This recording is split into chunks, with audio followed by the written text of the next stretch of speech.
Assalamualaikum, salam sejahtera. Selamat pagi. Hari ini 13 Ogos 2020. Lepas sarapan. Hari ini berkonten lepas sarapan. Biasanya sebelum sarapan. 10.30 ada satu mesyuarat di MPAJ. Mesyuarat pre-council untuk semua ahli majlis kita di MPAJ. Kita ada 20 orang ahli majlis sekarang ini. Baru-baru ini ada tambah 4 orang lagi masuk, 3 orang masuk. So tinggal lagi 4 orang. Kita nak bincang pasal bajet hari ni, bajet MPAJ 2021. InsyaAllah kita akan cadangkan yang terbaik untuk pentadbiran majlis demi khidmat kepada masyarakat Ampang Jaya khususnya. Okey, bukan hal bajet yang saya nak ceritakan.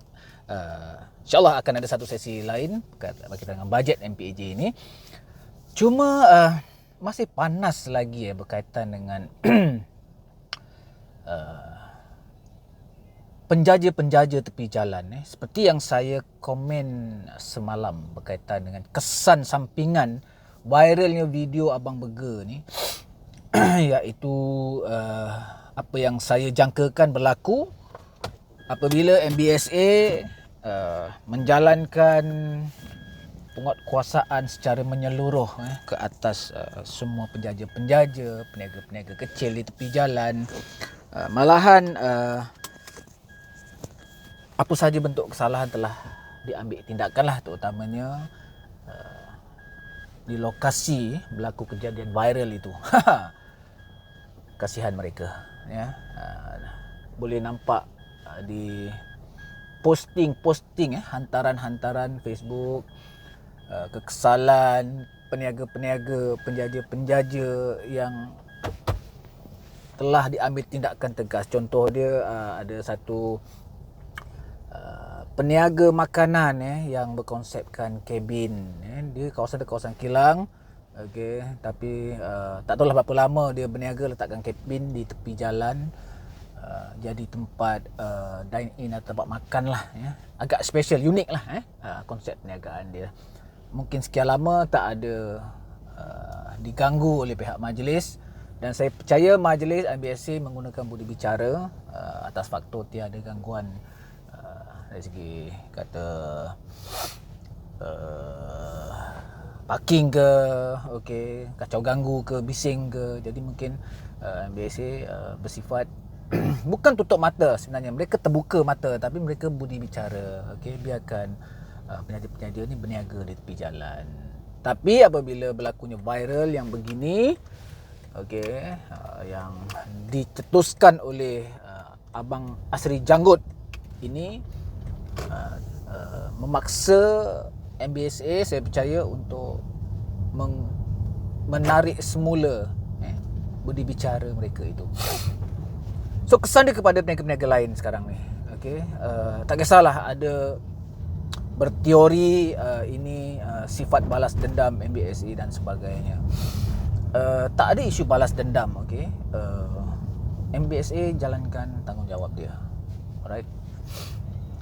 Yang seperti yang saya cakap tadi, dia tarik balik budi bicara tu.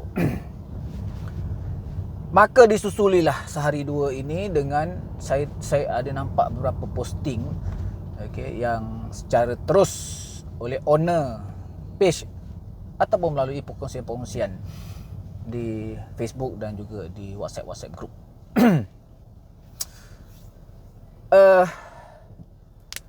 Mereka ada bangkitkan di kawasan di BKL, di kawasan-kawasan PBT lain pula. Kenapa bangsa ini boleh berniaga, kenapa bangsa ini tak boleh berniaga, kenapa Melayu je berniaga tepi jalan kena angkut, kenapa Cina dekat sekian-sekian kawasan tak diangkut, kenapa India tu jual bunga tepi jalan dibiarkan. Ni tak betul, mereka yang post konten seperti ini resis. Maaflah, pengalaman saya di MPAJ, kita bantu semua orang, tak kisah dia bangsa apa, kita bantu, ya. Memang ada trend perniagaan. Maksud trend saya ni adalah satu-satu kawasan yang berpotensi ekonomi ataupun potensi perniagaan, ya. ada satu kawasan tu memang peniaganya semua Cina. Majoritinya lah. Okay. Cina, sebab populasi kawasan, satu-satu kawasan tu ataupun taman itu dikelilingi oleh penduduknya semua bangsa Cina. Ada satu kawasan hanya peniaga Melayu je semua yang berniaga. Adakah ini rasis? Okay, sebab sistem geografi kita itu secara semula jadi menentukan siapa berniaga di tepi jalan dalam satu-satu kawasan. Come on lah. Kan? Selagi saya percaya selagi tak ada kacau ganggu yang serius, jaga kebersihan, okey. Biasa PBT akan bukan tutup mata tuan-tuan, bukan tutup mata. Okey. PBT akan beri budi bicara. Apatah lagi dalam keadaan Covid sekarang ini, okey. Pasca PKP, dalam tempoh PKPP, ekonomi tak bagus, ramai yang dibuang kerja.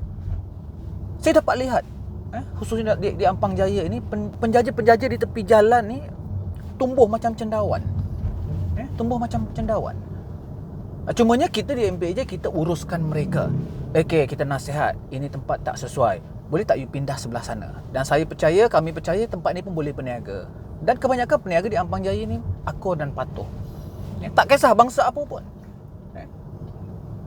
Dan yang lebihnya lagi, penjaja-penjaja yang tumbuh macam cendawan dalam tempoh PKPP ini adalah orang Melayu. Majoritinya orang Melayu. Saya boleh kata 90%. Dan kami bantu. Kami tempatkan mereka.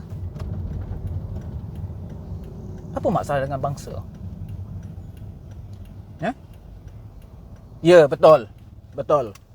Andai kata mana-mana kelompok lokasi yang menjadi kata tu pusat tumpuan warga asing, yang aktif berniaga ni secara orang Jawa kata obviousnya suka hati mereka ni dua bangsa ini, Bangla, Myanmar.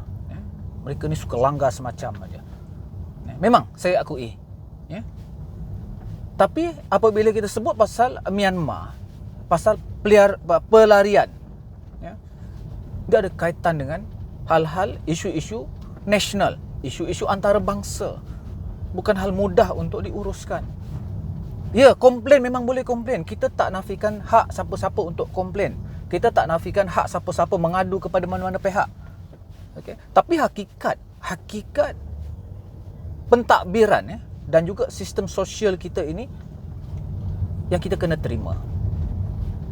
Pentadbiran, contoh pentadbiran, kita tangkap Myanmar, kita hantar ke UNHCR, pejabat dia dekat jalan mana tu, jalan Imbi ke apa, kita hantar, tapi UN lepaskan semula. So apa lagi yang kami di bawah ini boleh buat? So kerajaan kena buat satu keputusan, okey, pelarian atau tidak. Kalau warga asing, kenapa tak ditangkap? Kenapa tak dihantar pulang? Okey, hal-hal ini yang perlu dijawab oleh kerajaan. Okey, saya tak nak menuding jari ke mana-mana pihak, tapi ini yang sedang berlaku. Okey, kita balik kepada hal penjaja. Tak usahlah kata PBT berat sebelah, hanya kedai Melayu je yang diangkat, kedai Melayu aja yang disita. Yang asal operasi je kedai Melayu, asal operasi kedai. Orang Melayu memang ramai berniaga. Itu cerita dia. Orang Melayu memang ramai berniaga. Sekarang ini kita di MPAJ setakat tahun pertengahan tahun ini kita menguruskan 8,000 penjaja di MPAJ dengan populasi lebih kurang dalam 600,000 populasi. Kita menguruskan 8,000 penjaja dan lebih 70% itu orang Melayu. Tahu tak? Jadi apabila operasi-operasi yang dijalankan, kebanyakannya memang ke atas orang Melayu. Bukan tak ada yang Cina, yang India, tapi jumlah peniaga kecil orang Cina India ni tak ramai, tak banyak. Dia tertumpu pada satu-satu kawasan. Kita orang Melayu ni melata, berniaga, berjaja di tepi-tepi jalan ni melata. Itu hakikat kena terima. Tak, kan? Itu kemampuan orang kita yang boleh berniaga dan mampu berniaga di tepi jalan, nasi lemak dan sebagainya, macam-macam. Apatah lagi itu hari satu tempoh 2 bulan ke sebulan lebih macam tu, musim buah bermusim. Musim buah. Kita panggil perniagaan bermusim. Kawan-kawan datang daripada luar-luar negeri, daripada Johor, daripada Muar, daripada Perak, daripada Pahang, untuk jual buah-buahan mereka dalam kawasan MPAJ. Dan kita bantu, mudahkan. Jadi apa masalahnya? Ada banyak juga dalam kawasan Serata Title. Mereka berniaga, buka kemah. Kita benarkan. Benarkan dengan apa? Budi bicara lah. Tak, budi bicara lah. So, selagi ada budi bicara itu, bolehlah mereka cari makan. Barulah mereka boleh hidup. Tapi dengan syarat juga. Walhal syaratnya pun ketat juga. Kena jaga kebersihan. Tidak kongka parking. Anda kata berniaga atas parking. Kawasan lapang. Jangan kongka kawasan lapang. Berniaga ada masa tertentu. Dan yang paling penting, tak meninggalkan apa-apa barang di atas parking ataupun dalam kawasan awam itu. Lepas berniaga, katalah berniaga kuih pukul 8 pagi sampai 12 tengah hari. Lepas 12 hari bersih tempat tu, dikembalikan semula kepada kegunaan asal. Kalau parking lah, kalau kawasan lapang lah. Itu cerita dia. Sekejap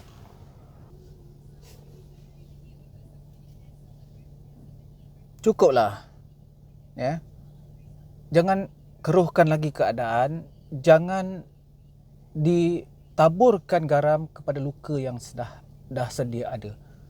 Yes, kalau kita nak bincangkan betul salah betul, panjang lebar. Panjang lebar. Kalau kita mencari salah memang mudah. Tapi nak membantu sangat-sangat susah. Nak membina memang susah. Nak meruntuh memang senang, tapi nak membina susah.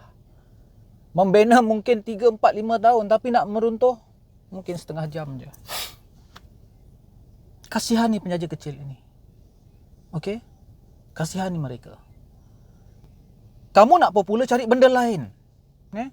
Jangan duk rakam, viralkan benda-benda yang macam ni. Warga asing, warga asing, beritahu kat mana. InsyaAllah PBT akan usahakan. Saya percaya setiap PBT ada rangka dan rancangan masing-masing. Tapi Ketua Polis Negara dah pesan, Menteri dah pesan, ada ramai netizen yang cerdik-cerdik ni semua pesan, jangan viralkan, beri kepada mereka yang bertanggungjawab. Dah beri sekali, 2 kali, 3 kali tak ada tindakan, viral lah, tak ada masalah. Tonton kasihani mereka. Kasihani penjaja kecil. Mereka cuma nak cari makan. Bukan boleh kaya pun. Alright. Harap berterima rasa. Mengambil tindakan ataupun mengeluarkan perkataan, fikirkan dahulu. Fikirkan dulu dengan sewaras-warasnya.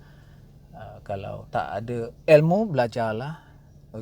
Tak tahu, tanyalah. Saya rasa bukan benda yang susah. Sekarang di media sosial kita boleh berhubung walau di mana saja pun.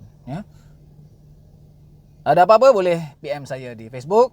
Sekiranya video ini bermanfaat, ada kebaikan dan boleh menyambung kebaikan kepada pihak-pihak lain, mohon share, like, komen dan paling penting subscribe YouTube saya, Muhammad Samad. Wallahu alam. Jumpa lagi di lain siaran. Assalamualaikum. Bye.